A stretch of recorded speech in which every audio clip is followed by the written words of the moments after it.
Hello everyone, BSc third year और हमारा developmental biology जो थर्ड पेपर है उसमें टॉपिक चल रहा था पैटर्न्स किसके, क्लीवेज के। और क्लीवेज के पैटर्न्स का मतलब होता है क्लीवेज की जो फ्यूरो डेवलप हुई उससे ब्लास्टोमियर्स की किस तरह डिज़ाइन वहाँ बनती हैं। डिज़ाइन को ही क्या कहते हैं, पैटर्न कहते हैं। तो वहाँ हमने 4 टाइप्स देखे थे, कल बात भी की थी टाइप्स की। नंबर 1 था आपका जो रेडियल क्लीवेज है, उसके बाद स्पाइरल क्लीवेज, उसके बाद बायलेटरल क्लीवेज और लास्ट में था जो रोटेशनल जो टाइप होता है पैटर्न का क्लीवेज में, जिसमें हम पहली बात कर चुके थे रेडियल क्लीवेज की। और रेडियल क्लीवेज में हमने क्या पाया, रेडियल क्लीवेज में क्या पाया कि जो ब्लास्टोमियर्स होती हैं वो ब्लास्टोमियर सेम प्लेन पे ही अरेंज होती हैं, चाहे वो टीयर कोई सा भी हो, लेयर कोई सी भी हो। जितनी लेयर्स होंगी वो सारी लेयर्स में सेम प्लेन पे जो ब्लास्टोमियर्स है उनका अरेंजमेंट भी हुआ था। याद करो, हमने यहाँ डायग्राम भी बनाया था इस तरह से। जो डायग्राम बन रहा था उसमें जो ब्लास्टोमियर्स थे उन ब्लास्टोमियर्स का जो डिविजनल जो प्लेन था वो सेम था, और सेम प्लेन होने की वजह से वहाँ पे क्या हो रहा था, जो ब्लास्टोमियर्स बन रहे थे वो कितने बन रहे थे, 8 ब्लास्टोमियर्स थे एक टीयर में। इसमें भी 8 थी, इसमें भी 8 थी। तो ये फर्स्ट ईयर था, ये सेकंड ईयर था, ये थर्ड ईयर था, ये फोर्थ ईयर था। तो जितने जो ब्लास्टोमियर हैं वो सारे ब्लास्टोमियर इसके नीचे एज इट इज़ अरेंज होंगे। तो इस तरह यहाँ जो 32 ब्लास्टोमियर्स बने थे, यानी 32 सेल्ड जो स्टेज थी, 32 कोश की जो अवस्था थी, उस अवस्था में ये हमें जो रेडियल जो सिमेट्री सॉरी क्लीवेज है वो देखा था। उसके बाद हमने बात की थी स्पाइरल क्लीवेज की। किसकी बात की थी, स्पाइरल क्लीवेज की। और स्पाइरल क्लीवेज में हमने क्या देखा था कि जो बनने वाले जो ब्लास्टोमियर्स हैं, जो उनका टीयर्स है, उसमें क्या होता है, उसमें थोड़ा ट्विस्टनेस आ जाती है। और ट्विस्टनेस आने की वजह से जो अरेंजमेंट है, अरेंजमेंट ऑफ ब्लास्टोमियर, वो अरेंजमेंट खराब हो जाता है, डिस्टर्ब हो जाता है। और उसके खराब होने से ही जो प्रॉपर प्लेन होनी चाहिए, क्लीवेज फ्यूरो के प्रॉपर प्लेन होनी चाहिए, उस प्रॉपर प्लेन में ब्लास्टोमियर्स व्यवस्थित नहीं रह पाते, अरेंज नहीं रह पाते। और इस वजह से वहाँ जो ऐंठन होती है, ट्विस्टनेस होती है, उसी ट्विस्टनेस को हमने क्या नाम दिया था, स्पाइरल क्लीवेज। अब जो स्पाइरल क्लीवेज थी, हमने वहाँ क्या बात की थी, जो वहाँ जो माइटोटिक स्पाइंडल बनेंगे, माइटोटिक स्पाइंडल, वो माइटोटिक स्पाइंडल थोड़े ऑब्लिक बनते हैं। कैसे बनते हैं, ऑब्लिक। और ऑब्लिक बनने के कारण ही वहाँ ट्विस्टनेस डेवलप होती है। जैसे हम बात करें अब जो ऑब्लिक, अब चलो इससे पहले एक बात और करें, स्पाइंडल फाइबर का क्या रोल है, क्रोमोसोम को डिसोसिएट करना और कैरियोकाइनेसिस को परफॉर्म करना, उसके बाद ही साइटोकाइनेसिस होगा। तो जो कैरियोकाइनेसिस का प्रोसेस है वो किसकी वजह से होता है, due to the presence of spindle fibre. अब जो स्पाइंडल फाइबर्स हैं वो स्पाइंडल फाइबर्स स्पाइरल जो क्लीवेज है उसमें थोड़े ऑब्लिक हो जाते हैं, यानी जैसे 45 डिग्री पे वो ट्विस्टेड हो जाएंगे। तो 45 डिग्री में ट्विस्टेड होने के कारण जो बनने वाली जो नेक्स्ट ब्लास्टोमियर्स हैं वो उस प्लेन में क्या होंगी, अरेंज नहीं रह पाएंगी। और अरेंज नहीं रह पाएंगी तो ये जो पोजीशन है उस पोजीशन में स्पाइरल अरेंजमेंट दिखाई देता है। कैसा अरेंजमेंट दिखाई देता है, स्पाइरल अरेंजमेंट। जैसे ये ब्लास्टोमियर्स हैं, ये ब्लास्टोमियर्स हैं, क्लियर है, ये ब्लास्टोमियर्स हैं। इसके ऊपर मैं एक ब्लास्टोमियर और बनाऊं, एक टीयर और चढ़ाऊं, यहाँ भी एक टीयर है, क्लियर है। अब इसको मैं डॉटेड लाइन में शो करूं क्योंकि इसने इसको ओवरलैप किया हुआ है, तो ओवरलैप किया हुआ है तो मैं इसको डॉटेड लाइन में शो कर रहा हूं, क्लियर है। तो जो डॉटेड लाइन वाला है वो नीचे वाला टीयर है, लोअर टीयर, और ये जो है ये अपर टीयर है, अपर टीयर। तो जो लोअर टीयर और जो अपर टीयर है उसमें हमें 2 टीयर दिखाई दे रहे हैं। तो एक टीयर में कितनी सेल है, 2 सेल, 2 सेल्स। और यहाँ भी कितनी सेल्स है, 2 सेल्स। लेकिन अरेंजमेंट थोड़ा डिफर हो गया। अब वो अरेंजमेंट क्यों डिफर हुआ है, ट्विस्टनेस क्यों आई, ये आई किसकी वजह से, स्पाइंडल फाइबर्स की वजह से। और जो स्पाइंडल फाइबर्स होते हैं उनमें इस तरह की ट्विस्टनेस आ जाती है। ये स्पाइंडल फाइबर्स हैं,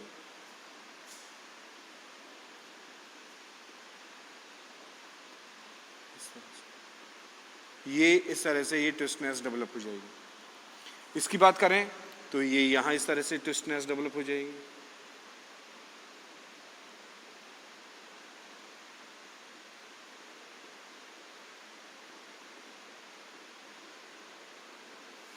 इसकी बात करें तो ये यहाँ ट्विस्टनेस डेवलप हो जाएगी।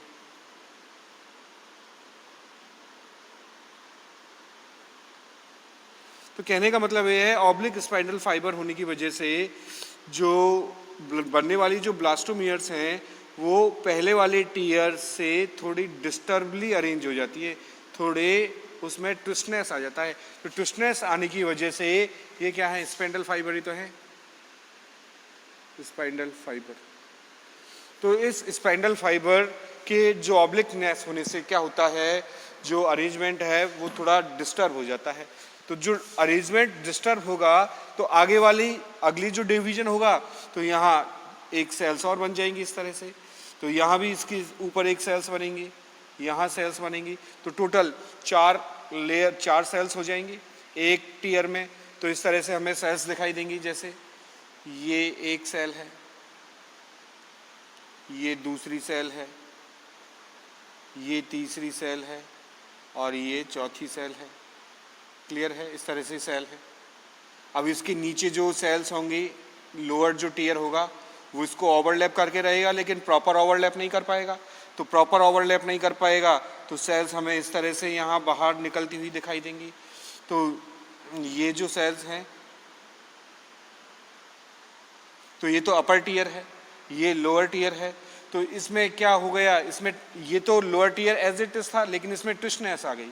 तो ये इस डायरेक्शन में, इस डायरेक्शन में, इस डायरेक्शन में और इस डायरेक्शन में इसमें रोटेशन, थोड़ा सा इसमें ट्विस्टनेस आ गई, रोटेशन हो गया। और वो किसकी वजह से हुआ, due to the spinal fibres की वजह से। और इस तरह से जो सेल्स बनेंगी वो सेल्स हमारी कहलाएंगे ब्लास्टोमियर्स। क्या कहलाएंगे, इनका ये न्यूक्लियस होगा, ये ब्लास्टोमियर्स। स्पाइरल क्लीवेज में तो इस तरह से हमें ये जो ट्विस्टनेस है वो माइटोटिक स्पाइनल फाइबर से देखने को मिलती है, जो ऑब्लिक अरेंज होता है। अब ऑब्लिक अरेंज होने का कारण क्या है कि जो ऑब्लिक जो डिवीजन होंगे उससे क्या होगा, जो ज़्यादा जो एरिया है वो कवर हो पाएगा। जो नॉर्मल जो डिवीजन होंगे उनसे ज़्यादा एरिया कवर नहीं रह पाएगा। जैसे अपन क्या करें, ऑब्लिक डिवीजन इन्हें डायगोनली, डायगोनली यानी ऑब्लिक। तो ऑब्लिक डिवीजन से हम कैसे कंसिडर करें, जैसे ये रूम है या कोई कंपार्टमेंट है, अब इसको मैं ऐसे डिवाइड करूं या मैं इसको ऐसे डिवाइड करूं, लेकिन इस तरह से डिवीजन के अलावा मैं इसको अगर ऐसे डिवाइड करूं तो ज़्यादा एरिया कौन कवर कर रहा है, ये वाला जो डायगोनली है। तो जो तिरछा जो डिवीजन होगा वो इस वजह से होता है कि वो ज़्यादा सरफेस एरिया कवर कर पाए, यानी मैक्सिमम जो एरिया है वो डिवीजन प्लेन में जा पाए, और जिससे जो ब्लास्टोमियर्स हैं वो हमें प्रॉपर यहाँ बने। तो उस बनने के दौरान क्या होता है, यहाँ ट्विस्टनेस आ जाती है, और उसी ट्विस्टनेस आने की वजह से जो स्पाइरल क्लीवेज है उसमें ब्लास्टोमियर्स भी थोड़े ट्विस्टेड हो जाते हैं। तो जो ट्विस्टनेस होती है वो 2 टाइप की हो सकती है, एक तो राइट हैंडेड और एक लेफ्ट हैंडेड। एक राइट हैंडेड और एक लेफ्ट हैंडेड। राइट हैंडेड को कहते हैं क्लॉकवाइज और इसको कहते हैं एंटी क्लॉकवाइज, या इसको टेक्निकली कहते हैं डेक्स्ट्रल। तो डेक्स्ट्रल और इसको कहते हैं सिनिस्ट्रल। क्या कहते हैं, सिनिस्ट्रल। किसकी बात कर रहे हैं हम, स्पाइरल क्लीवेज की। और स्पाइरल क्लीवेज की बात कर रहे हैं तो बात हमारे सामने क्या आई भाई, कि भाई जो ब्लास्टोमियर्स हैं वो ब्लास्टोमियर्स का जो ऐठन है, जो ट्विस्टनेस है वो कैसी हो, जो घड़ी की सुई होती है उस डायरेक्शन में हो, इस तरह से। तो ये क्लॉकवाइज, तो ये होगा dextral, dextral spiral cleavage, dextral spiral cleavage. आ गई ना बात समझ में। और ये जस्ट इसके अपोजिट हो, यानी इस डायरेक्शन में हो, इस तरह से हो, तो ये जो क्लीवेज बनेंगे, ये जो सेल्स होंगे, ये जो सेल्स हैं वो जो सेल्स होंगी वो इसके अपोजिट डायरेक्शन में हैं, तो अपोजिट को लेफ्ट हैंडेड कहते हैं, तो नाम हो जाएगा इसका सिनिस्ट्रल स्पाइरल क्लीवेज। बात आई होगी समझ में आपके। तो इस तरह से जो क्लीवेज है स्पाइरल क्लीवेज को उसे दो टाइप्स में डिवाइड किया गया है। किस बेसिस पे? उनके ट्विस्टनेस की डायरेक्शन की बेसिस पे। तो डैक्स्ट्रल का मतलब होता है जब ट्विस्टनेस कैसी हो, राइट हैंडेड हो, और जब ट्विस्टनेस कैसी हो, लेफ्ट हैंडेड हो। तो जो ट्विस्टनेस होगी वो किसकी वजह से होगी? स्पाइंडल फाइबर्स की वजह से होगी, क्योंकि स्पाइंडल फाइबर ऑब्लिकली अरेंज हो जाते हैं, और ऑब्लिकली अरेंज होने की वजह से वो ज़्यादा एरिया कवर कर पाते हैं। तो इसका एरिया कब ज़्यादा होगा? जब ये इस कोने से इस कोने तक हो, या इस कोने से इस कोने तक हो, डायगोनली हो, तिरछा हो, ऑब्लिक हो। लेकिन ऐसे डिवीजन होगा तो प्रॉपर एरिया कवर थोड़ी होगा। प्रॉपर एरिया तो यहाँ से यहाँ तक का कवर हो पाएगा। जैसे ये रूम है, तो इस रूम से इस कॉर्नर से लेके उस कॉर्नर तक, या उस कॉर्नर से लेके इस कॉर्नर तक, तो ये जो डिवीजन होगा वो ज़्यादा एरिया कवर कर पाएगा सिवाय इसके या इस डिवीजन के। आई ना बात समझ में? तो इस तरह से जो स्पाइरल क्लीवेज होता है उसमें स्पाइंडल फाइबर्स का भी यहाँ रोल होता है। वैसे तो सभी जगह होता है, लेकिन जो स्पाइंडल फाइबर होंगे वो स्पाइंडल फाइबर वहाँ ऑब्लिकली अरेंज हो जाती है, ना तो ऐसे ना ऐसे, थोड़ा ऐसे 45 डिग्री के एंगल पे, इस तरह से या इस तरह से, इस डायरेक्शन में, इस डायरेक्शन में। तो वो डायगोनली पैटर्न से जो नेक्स्ट ब्लास्टोमियर्स बनते हैं उनमें इस तरह की एथन डेवलप हो जाती है, और इसे ही कहते हैं हम स्पाइरल टाइप का क्लीवेज। क्लियर है? जो आपको देखने को मिलता है किसमें? आपके एनिलिडा में, और आपके एनिलिडा के साथ जो मोलस्कन है उसमें भी ये देखने को मिलता है। आगे जो बात है नंबर नेक्स्ट, वो है नाम बाइलेटरल क्लीवेज।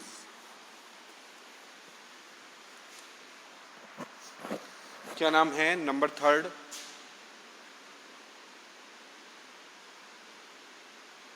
Bilateral cleavage. तो बाइलेटरल का मतलब, बाइलेटरल सिमेट्री भी आपने नाम सुना होगा। तो मतलब एक कोई पर्टिकुलर हाइपोथेटिकली कोई एक्सिस हो, कोई प्लेन हो, कोई डिविजनल फिरो हो, उसी पर्टिकुलर डिविजनल फिरो से हम किसी स्ट्रक्चर को दो इक्वल हाफ में डिवाइड कर पाएं, तो ऐसा जो क्लीवेज होगा वो बाइलेटरल क्लीवेज कहलाता है। इसके अलावा इससे बियॉन्ड हम इधर या उधर जाएं उस हाइपोथेटिकल एक्सिस को छोड़ के, तो वो हाइपोथेटिकल एक्सिस उस स्ट्रक्चर को दो इक्वल हाफ्स में डिवाइड नहीं कर पाएगा। तो ऐसा जो ऐसी जो क्लीवेज का पैटर्न है, डिजाइन है, वो कहलाता है बाइलेटरल क्लीवेज। क्या कहलाता है? Bilateral cleavage. अब बाइलेटरल क्लीवेज में क्या होता है देखना भाई, आपका जाइगोट है, और इस जाइगोट में जो पहला डिवीजन हुआ है वो हुआ है मेरिडियनल डिवीजन। ये जाइगोट है आपका, और इसमें हुआ है मेरिडियनल डिवीजन।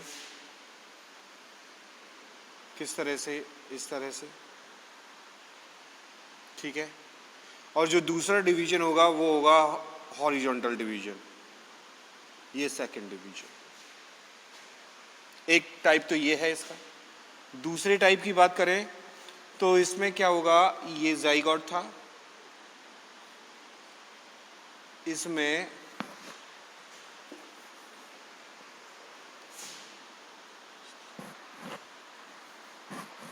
आपके जो डिवीजन होंगे उसमें एक डिवीजन होगा आपका मेरिडियनल, एक डिवीजन होगा आपका इक्वेटोरियल, या सेकंड मेरिडियनल उसके परपेंडिकुलर। तो ये फर्स्ट डिवीजन है, ये सेकंड डिवीजन है। क्लियर है? तो यहाँ क्या देखने को मिल रहा है, यहाँ जो सेकंड डिवीजन है ये सेंटर से नहीं है, थोड़ा सेंटर से हटके है। तो यहाँ जो ब्लास्टोमियर्स बनेंगे लार्ज साइज के होंगे, ये स्मॉल साइज के होंगे। इन्हें कहेंगे हम मेगामियर्स। ब्लास्टोमियर का नाम है जो बड़े साइज के होते हैं, मेगामियर्स। और इससे कहते हैं माइक्रोमियर। क्या कहेंगे? माइक्रोमियर। आगे बात समझ में? मेगामियर और माइक्रोमियर। तो जो बाइलेटरल सिमेट्री होती है वहां अनइक्वल साइज्ड ब्लास्टोमियर डेवलप होते हैं। और इसकी बात तो हमने पहले ही की थी जब हम रेडियल क्लीवेज पढ़ रहे थे। तो रेडियल क्लीवेज में जो ब्लास्टोमियर्स होंगे वो ऑलमोस्ट तो होंगे सेम साइज के, लेकिन अगर वो प्रॉपर पूरा जो डिवीजन है यानी 32 सेल स्टेज नहीं बन रही, सपोज यहाँ एक डिवीजन ये नहीं हुआ है, तो क्या होगा, ऊपर वाले लार्ज हो जाएंगे, बीच वाले स्मॉल हो जाएंगे। अगर ये पूरा डिवीजन हो गया तो बार बार रिपीटेड डिवीजन की वजह से वो साइज इक्वली रहती है फाइनली।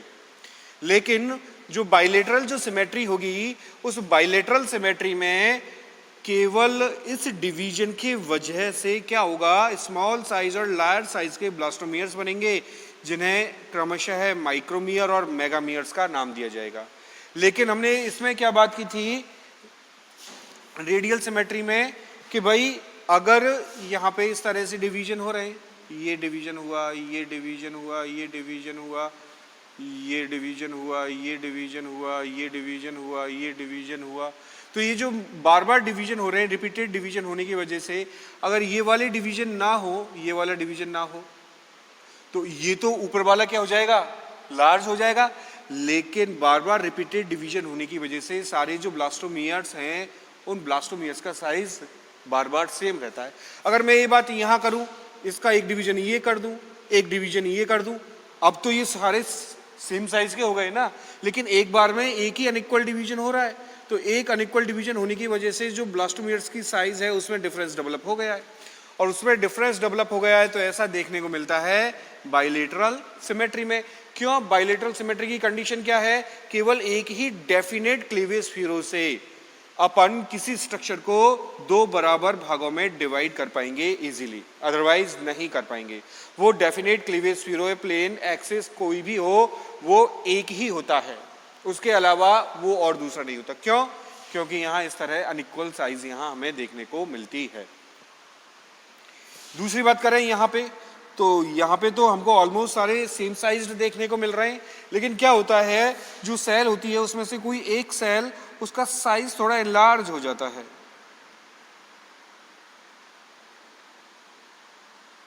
साइज कैसा होता है, थोड़ा बढ़ जाता है, एनलार्ज हो जाता है, और बढ़ जाने के कारण वो क्या होता है, ये जो डिविजनल जो सिमेट्री है या प्लेन है क्लीवेज का वो डिस्टर्ब हो जाता है।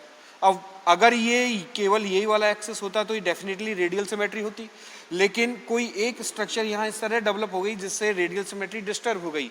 लेकिन हम इस स्ट्रक्चर को इस हाइपोथेटिकली प्लेन से डिवाइड करें तो डेफिनेटली हमें टू इक्वल हाफ्स दिखाई देंगे। हमें जो हाफ है वो एक साथ एक जैसे सेम साइज के दिखाई देंगे। इसी तरह मैं इसको इस डिविजनल प्लेन से डिवाइड करूं तो यहाँ डेफिनेटली हमें दो इक्वल हाफ्स दिखाई देंगे। क्लियर है, तो एक डिविजनल प्लेन से अगर कोई डेफिनेट वो है तो वो उस स्ट्रक्चर को दो बराबर भागों में विभक्त कर रहा है, तो ऐसी जो सिमेट्री होती है वो सिमेट्री बाइलेटरल सिमेट्री कहलाती है। क्लियर है, जैसे इसमें आगे हम बात करें, जैसे अनइक्वल साइज के ब्लास्टोमियर्स बन रहे हैं, तो निश्चित रूप से अगर ये इसी तरह पैटर्न में डिवाइड होता रहा तो आगे जाके भी अनइक्वल हमें ब्लास्टोमियर्स यहाँ दिखाई देंगे।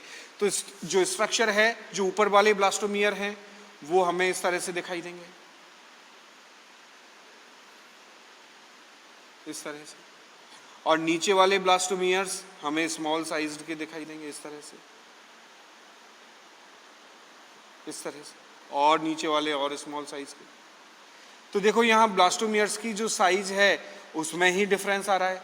तो जो लार्ज जो साइज ब्लास्टोमियर हैं उन्हें मेगामियर का नाम देंगे, और जो स्मॉल साइज के जो ब्लास्टोमियर हैं उन्हें माइक्रोमियर का नाम देंगे। तो ये जो डिविजनल प्लेन है यही डिसाइड करेगी कि जो क्लीवेज हो रहा है वो बाइलेटरल पैटर्न से हो रहा है या रेडियल पैटर्न से हो रहा है या और कोई पैटर्न से यहाँ पे हमको देखने को मिल रहा है। तो ये देखने को मिलता है वर्टिब्रेट्स में, साथ में यहाँ पे सिफेलोपोडा में।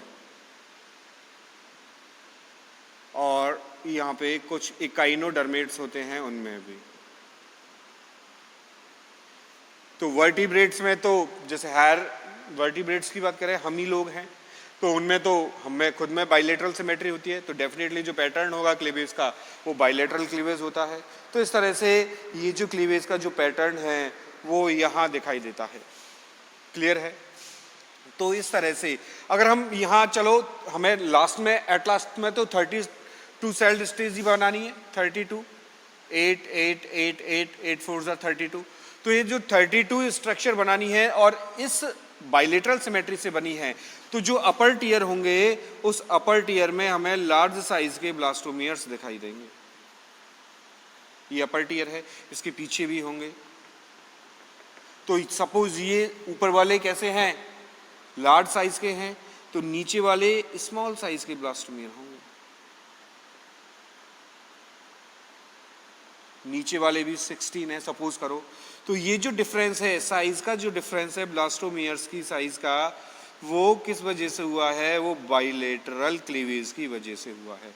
यहाँ जो लार्ज साइज है वो किस वजह से हुआ है? डिविजनल प्लेन की वजह से हुआ है, और जिसको अभी हमने यहाँ डिस्कस किया है। तो ये जो 32 सेल्ड स्टेज है, वो सेल्ड स्टेज में जो बाइलेटरल सिमेट्री होगी वो इस वजह से हमें यहाँ दिखाई देगी। क्लियर है? आगे बात करें हम नेक्स्ट टाइप की, जिसका नाम है रोटेशनल क्लीवेज।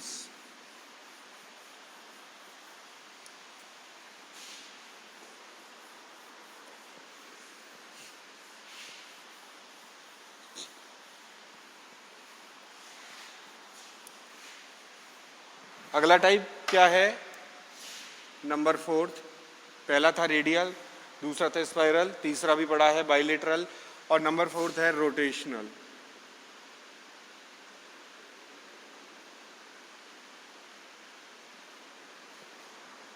तो रोटेशनल क्लीवेज में क्या होगा? जो बनने वाले जो ब्लास्टोमियर्स है ना, वो रोटेट हो जाएंगे एक दूसरे के ऊपर, और रोटेट होने की वजह से ही जो हमें डिविजनल जो एक्सिस होगा वो डिविजनल एक्सिस थोड़ा डिफर टाइप का दिखाई देगा। तो रोटेशन में क्या होगा? जो टीयर्स हैं उन टीयर्स के बनने के साथ साथ ही ब्लास्टोमियर्स का जो फॉर्मेशन है वो रोटेट फॉर्म में होगा। यानी जैसे ये कोई जाइगोट है, तो यहाँ जो ब्लास्टोमियर्स का फॉर्मेशन ही रोटेट फॉर्म में होगा, यानी कि वो बाद में रोटेट जाके नहीं होंगे। यानी इनिशियल जो प्लेन होंगे वो इस तरह डेवलप होंगे कि उसमें रोटेशन वहां हमें दिखाई देगी। जैसे ये एक जाइगोट है जो फर्टिलाइजेशन के ठीक बाद ये बना है। क्लियर है? अब इसमें होगा फर्स्ट क्लीवेज मेरिडियनल। क्लियर है? फर्स्ट क्लीवेज कैसा हो रहा है इसमें? मेरिडियनल। कितनी सेल बनी है? 2 सेल। अब जो आगे की क्लीवेज होंगे उसमें क्या होता है? होंगे तो वर्टिकली, लेकिन एक ट्रांसवर्स होगा नीचे, बाद वाला लास्ट वाला। तो उसमें डिफरेंस क्या होंगे? इंडिविजुअल सेल में, जैसे ये एक ब्लास्टोमियर है, एक सेल है, ये एक ब्लास्टोमियर है, एक सेल है, तो इंडिविजुअल सेल में यहाँ जो ब्लास्टोमियर्स हैं उन ब्लास्टोमियर में जो डिवीजन होगा वो अलग अलग होगा। यानी एंटायर जो स्ट्रक्चर है उसमें एक साथ देखने को नहीं मिलेगा। एंटायर स्ट्रक्चर है उसमें वो एक साथ देखने को नहीं मिलेगा। तो जो ये तो फर्स्ट क्लीवेज हुआ था। जो सेकंड क्लीवेज होगा उसमें क्या होगा? ये मेरिडियनल एक्सिस से होगा, और मेरिडियनल एक्सिस से होने के कारण ये यहां से इस तरह केवल इसी ब्लास्टोमियर्स में हो रहा है। Second cleavage. क्लियर है? यानी मैंने क्या शो किया है कि जो ये ब्लास्टोमियर्स बने हैं 2 सेल के, इसमें एक बार में एक ही पार्ट में यहाँ पे क्लीवेज स्फीरो डेवलप हो रही है। सेकेंडली हम बात करें, जो थर्ड क्लीवेज होगा वो केवल इसी पार्ट में होगा। ये इक्वेटर होता है, ये मेरिडियनल है, ये जो दूसरी सेल है जो इसमें ये डेवलप हो रहा है थर्ड क्लीवेज, ये इक्वेटोरियल प्लेन में ये क्लीवेज यहाँ हमको देखने को मिलता है। उसके बाद क्या होगा, यहाँ फिर जो नेक्स्ट फेज होगी उस फेज में ये वापस आगे अपने नेक्स्ट जो स्टेप है वहां जाके ये क्लीवेज को परफॉर्म करेंगे। यानी इंडिविजुअल जो सेल हैं यहाँ पे एक बार और होगा और इसके साथ एक बार और क्लीवेज हमें देखने को मिलेगा। तो उससे एक रोटेशन डेवलप हो जाएगी। जो एम्ब्रियो है वो रोटेटेड ब्लास्टोमियर्स का फॉर्मेशन करेगा। तो जो रोटेटेड जो ब्लास्टोमियर्स हैं वो रोटेशनल क्लीवेज की वजह से बनते हैं, इसलिए इसका नाम रोटेशनल क्लीवेज है। तो क्या होगा इसमें, अब देखो यहाँ आपको रोटेशन दिखाई दे रहा है, जैसे एक बॉल है ये, और इस बॉल में यहाँ एक नीचे वाला जो लेयर है वो है और ऊपर वाली लेयर थोड़ी रोटेट हो गई है। तो रोटेशन किसके साथ हो रहा है, डिविजनल प्लेन के साथ। तो यहाँ क्या होगा, ये आपका फर्स्ट था, सॉरी ऐसे, ये आपका फर्स्ट था, ये आपका सेकंड था और ये आपका थर्ड था। तो इसके साथ में ये यहां से डिवाइड होगा, सॉरी इसको अपन यहां से करें, ये क्लियर है। तो इस तरह से जो प्लेन बनेंगे, तो यानी कि जो थर्ड होगा, थर्ड के बाद ये फोर्थ, ये फिफ्थ, तो ये जो प्लेन है एक बार में इसके साथ, फिर एक बार में इसके साथ, तो इससे क्या होगा, एक रोटेशन डेवलप होगा। और रोटेशन डेवलप होने से जो ब्लास्टोमियर्स हैं वो भी क्या हो जाएंगे, रोटेट हो जाएंगे। ब्लास्टोमियर्स भी यहाँ रोटेट हो जाते हैं। तो इस तरह से ये जो स्ट्रक्चर है वो स्ट्रक्चर हमें इस तरह से वापस दिखाई देती है, ऐसे, या तो ये इस तरह दिखाई देगी या ये इस तरह दिखाई देगी। एंटायर, और ये या इस तरह दिखाई देगी, या तो इस तरह या इस तरह। तो ये जो इसका नीचे वाला पोर्शन है, यानी ये जो पोर्शन है ये इस तरह एक प्लेन ये है, और जो बनने वाले ब्लास्टोमियर्स है उसमें केवल ये वाली सेल है यहाँ पे ही डिवीजन होगा, पूरे एरिया में नहीं जाएगा, और जो दूसरी सेल है वहाँ पे डॉटेड लाइन में इसी सरफेस पे होगा, यहाँ नहीं जाएगा। फिर बाद में ये आगे जाके यहाँ से जाके ये जुड़ेगा और यहाँ से जाके ये आगे इस तरह ये इसको कनेक्ट कर पाएगा। तो ये जो प्रोसेस है ब्लास्टोमियर्स के फॉर्मेशन की, वही प्रोसेस कहलाती है रोटेशनल क्लीवेज की। किसकी कहलाती है, रोटेशनल क्लीवेज की। तो इस तरह से जो पैटर्न्स हैं वो हमें दिखाई देते हैं किसमें, क्लीवेज में। तो क्लीवेज के पैटर्न्स आज हमने डिस्कस किए, जिसमें हमने बात की थी रेडियल, स्पाइरल, बाइलेटरल और लास्ट में रोटेशनल क्लीवेज की।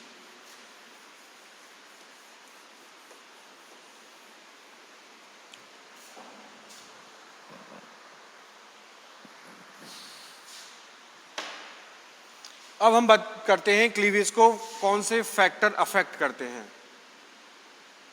फैक्टर्स, जनरल बात कर रहे हैं अभी अब कि क्लीवेज को कौन से फैक्टर अफेक्ट कर रहे हैं। पहला,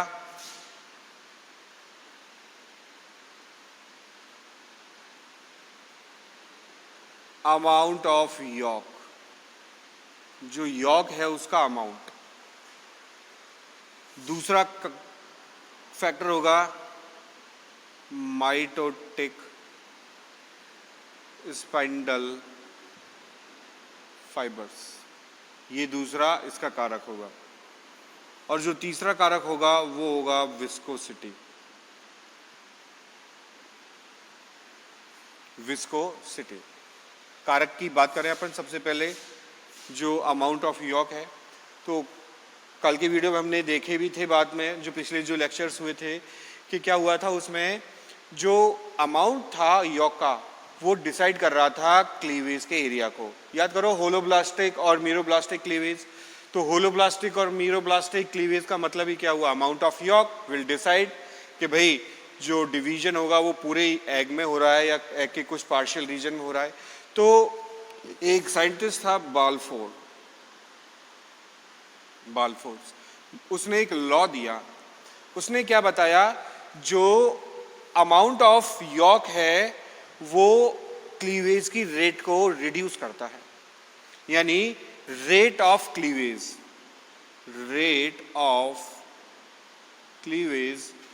is inversely proportional to amount of yolk. ये एक फॉर्मूला उसने दिया, ये एक प्रिंसिपल बनाया, यानी जो क्लीवेज की जो रेट है, दर है, वो यॉक का जो अमाउंट है उसके इन्वर्सली प्रोपोर्शनल होती है, व्युत्क्रमानुपाती होती है। यानी अगर क्लीवेज की रेट ज़्यादा है तो डेफिनेटली उस एग में यॉक कम होगा, और अगर यॉक का अमाउंट ज़्यादा है तो डेफिनेटली क्लीवेज की जो रेट है वो कम होगी। तो जो रेट ऑफ क्लीवेज होगी, रेट ऑफ क्लीवेज, तो फिर तो वो directly proportional to amount of cytoplasm. तो जो एग का जो साइटोप्लाज्म है, जैसे हमने बात भी की थी, ये एग है और ये वाला यॉक वाला एरिया है इसके बाद में, और इसके बाद में ये जो है ये सारा साइटोप्लाज्मिक एरिया है। चलो इसको मैं इतना छोटा कर देता हूँ यॉक वाले एरिया को। ये पूरा एंटायर साइटोप्लाज्म है, ये यॉक है और ये साइटोप्लाज्म है। तो डेफिनेटली यहाँ क्लीवेज की रेट ज़्यादा होगी। क्यों? फॉर्मूला है अपने पास कि क्लीवेज की रेट कब ज़्यादा होगी, जब अमाउंट ऑफ यॉक कम हो। तो यॉक का अमाउंट तो इसी एरिया में है केवल, तो ये बहुत छोटा एरिया है। तो साइटोप्लाज्म का एरिया जितना बड़ा होगा एग में, उतनी ही रेट ऑफ क्लीवेज हमको ज़्यादा देखने को मिलेगी। यानी कहने की बात ये है कि यॉक ही डिसाइड करेगा कि क्लीवेज कहाँ हो रहा है। जिस जगह को यॉक ने ऑक्यूपाई किया हुआ है, घेरा हुआ है, उस जगह पे क्लीवेज देखने को नहीं मिलेगा। तो अगर ज़्यादा एरिया ऑक्यूपाई किया हुआ है तो डेफिनेटली क्लीवेज की रेट कम होगी, और कम एरिया ऑक्यूपाई किया हुआ है तो डेफिनेटली क्लीवेज की रेट ज़्यादा होगी। तो ये बालफोर्ड ने बताया। दूसरा, mitotic spindle fibres. Mitotic spindle fibres क्या करते हैं?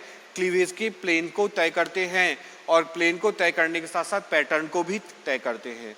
तो जैसे ये माइटोटिक स्पाइंडल बना है, तो पहला जो डिविजनल प्लेन हुआ उसमें इसकी डायरेक्शन ऐसी थी, उसके बाद ऐसी हुई, उसके बाद इस तरह हुई, उसके बाद इस तरह हुई, उसके बाद इस तरह हुई। तो बार बार जो प्लेन्स हैं उसमें वो खुद को बार बार चेंज कर रहा है। लेकिन अभी कुछ देर पहले हमने स्पाइरल क्लीवेज में क्या बात की थी? स्पाइरल क्लीवेज में वो थोड़ा डायगोनली शिफ्ट हो जाता है, क्योंकि मैक्सिमम एरिया कवर करना है उसको। तो मैक्सिमम एरिया कवर करना है तो इस तरह से स्पाइंडल फाइबर्स हमको देखने को मिलते हैं। मैंने डायग्राम भी कुछ देर पहले यहाँ बताया था जब स्पाइरल क्लीवेज को हम डिस्कस कर रहे थे। तो वो 45 डिग्री के डायरेक्शन में वो थोड़ा ट्विस्ट हो जाता है, जिससे जो ब्लास्टोमियर्स हैं वो भी घूम जाते हैं। तो जो माइटोटिक स्पाइंडल फाइबर्स हैं वो भी क्लीवेज को तय करते हैं, उसके पैटर्न को और उसकी रेट को। आगे बात करें विस्कोसिटी। विस्कोसिटी में क्या होता है? विस्कोसिटी भी, यानी जो साइटोप्लाज्म है या यॉक है, अगर अपन डेफिनेटली यॉक की बात करें तो यॉक ही तो कंट्रोल कर रहा है डेफिनेटली। तो यॉक जितना विस्कस होगा, जितना थोड़ा उसमें विस्कोसिटी मिलेगी, उतना ही वो क्या होगा, वहाँ पे डेफिनेट एक प्रॉपर जो क्लीवेज फिरो है वहाँ ऑब्जर्व कर पाएंगे, और वही क्लीवेज फिरो वहाँ देखने को मिलेगी और आगे वहाँ प्लेन बनाएगी। जैसे आप एक इमेजिन करो, जैसे जेली होती है, जैम होता है, जैम बाजार से लाते हैं अपन जैम। तो जैम को अपन खाते हैं, तो जैम को फ्रिज में रखो, तो फ्रिज में रखने के बाद उसमें अपन एक लाइन खींचें, तो लाइन खींचे तो उसके प्रॉपर 2 सेपरेशन हो जाते हैं। तो वो जो जैम है, जो जम गया है, वो क्या है, उसको कंसिडर करें अपन यॉक की तरह। तो यॉक जितना विस्कस होगा उतनी ही उसमें जो क्लीवेज की रेट है वो ज़्यादा देखने को मिलेगी। अगर वो उसमें विस्कोसिटी नहीं हो पाएगी तो वो अपना एरिया वहाँ से थोड़ा डिस्प्लेस कर पाएगा, इधर से उधर जा पाएगा। तो इधर से उधर जा पाएगा तो डेफिनेट एक प्रॉपर प्लेन या प्रॉपर पैटर्न नहीं बन पाएगा।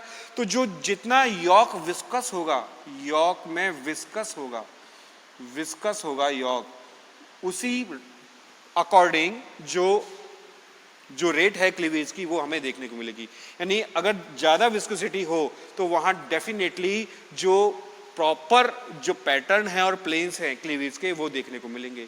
अगर वहाँ विस्कोसिटी ख़त्म हो जाए, थोड़ा वो ढीला पड़ जाए, लूज हो जाए वो यॉक, जो जैम को हमने वहाँ बताया था, जैम का एक एग्जाम्पल लिया था, तो क्या होगा वो जैम या वो यॉक धीरे धीरे अपना जो स्थान है वो परिवर्तित कर लेगा। तो स्थान परिवर्तित कर लेगा तो क्या होगा, एक प्रॉपर प्लेन या पैटर्न डिवीजन का डिसाइड नहीं हो पाएगा। तो जो यॉक की विस्कोसिटी है वो भी क्लीवेज को अफेक्ट करती है। आगे बात समझ में?